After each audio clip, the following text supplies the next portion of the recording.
Hello, I'm Dr. Marianne Teitelbaum, and today we're going to talk about blepharitis. Blepharitis is an inflammation of the eyelids, usually occurring on both eyes, along the edge of the eyelids. It occurs when the tiny oil glands of the inner eyelid become clogged and inflamed, causing red, itchy eyelids that look greasy and crusted, which may cause an infection at the base of the eyelids. Doctors don't really know the underlying cause. Now, blepharitis can become chronic with symptoms on and off for months or even years, or it could be acute with sudden symptoms occurring within the past few days.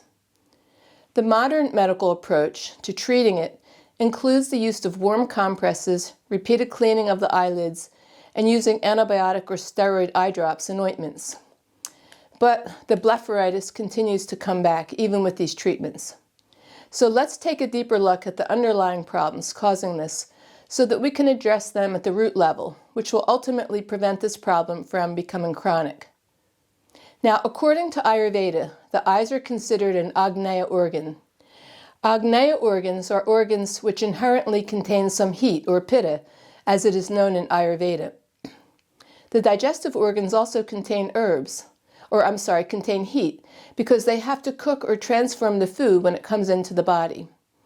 But the eyes also cook and transform what we see into information and experiences. Thus, the eyes are considered a Pitta organ, and Pitta is the element of fire and water. Pitta is called a dosha, and it's one of the three doshas which govern our body.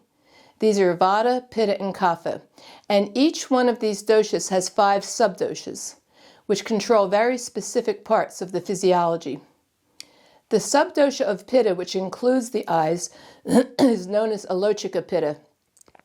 Alochika Pitta works together with all the other 4 subdoshas of Pitta, which are Pachika Pitta in the stomach, Ranjaka Pitta in the liver, Sadhaka Pitta in the heart, and Brajika Pitta in the skin. Alochika shares a special relationship with Ranjaka and Sadhaka, which means that if either of those two goes out of balance, there's a greater likelihood that the Alochika Pitta will go out of balance as well.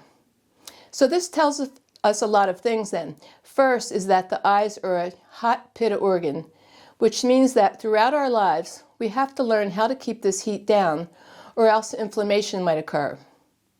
Next, we need to understand that since there's a direct connection of the eyes with the emotional heart and the liver, care must be given to keep these in balance as well. If we become emotionally stressed, our whole body might become hot, as Sadhaka Pitta goes high, creating too much heat in our bodies and in our blood, which could have a direct effect on our eyes. And the same is true of Ranjaka Pitta. If the liver overheats, then the eyes will become inflamed, hot, and red. Both situations can lead to blepharitis if the Pitta doesn't go back into balance. In addition, the eyes contain numerous channels through which fluids flow, much like the whole network of macro and micro channels which run all throughout our bodies. There are channels in our bodies that carry food, lymphatic fluids, sweat, urine, and all of our body fluids, including the tears of the eyes, which are traveling out through very small microchannels in the eyelids. And throughout our lifetime, care must be given to keep these various channels or shrotas open. There are foods that shrink, clog, and inflame the channels, which must be avoided, or else the fluids can back up and stagnate in the channels, causing bacteria to grow. So now you can understand how blepharitis might develop. While the underlying causes might be slightly different from patient to patient, you must address all these issues. Otherwise, if you just keep putting compresses on your eyes and treating the eyelids with steroids and antibiotics, the blepharitis will tend to keep recurring. Therefore, we must address the high Pitta while at the same time keeping the physical channels open. If we don't know how to control these 2 factors, the high Pitta will create inflammation, and if the channels shrink, get clogged, or inflamed, then the fluids will back up, become stagnant, and invite infection. In Ayurveda, we balance the Pitta through diet and daily routine changes, avoiding foods which can inflame the channels like sour, pungent, acidic, and salty foods. Instead, eat organic fruits, vegetables, grains, proteins, good quality fats and oils like ghee and olive oil. Also have milk, nuts, and seeds. We avoid channel clogging foods like tofu, edamame, soy milk, large beans, hummus, nut butters like peanut butter and almond butter. Heavy red meats are clogging, as are aged hard cheeses, and many others are channel clogging. And it's best to avoid the foods which contain nicotine, which shrink our channels. These are the nightshade vegetables: eggplant, bell peppers, tomatoes, and white potatoes.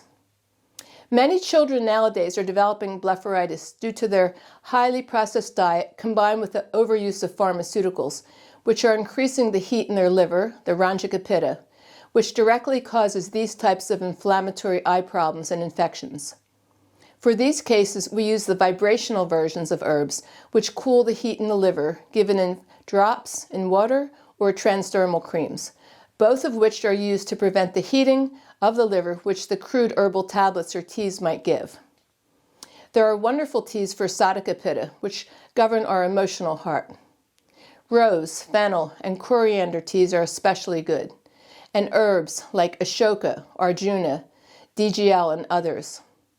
These help to balance out our emotions, in addition to meditation, prayer, our spiritual practices, exercise, yoga, and avoiding negativity as much as we can. And then, of course, we use special ointments on the eyes and cooling herbal eye drops. We have special marma treatments for the eyes using specific cooling herbal creams on the eye marma points. Marma points govern the reception and flow of prana in our bodies.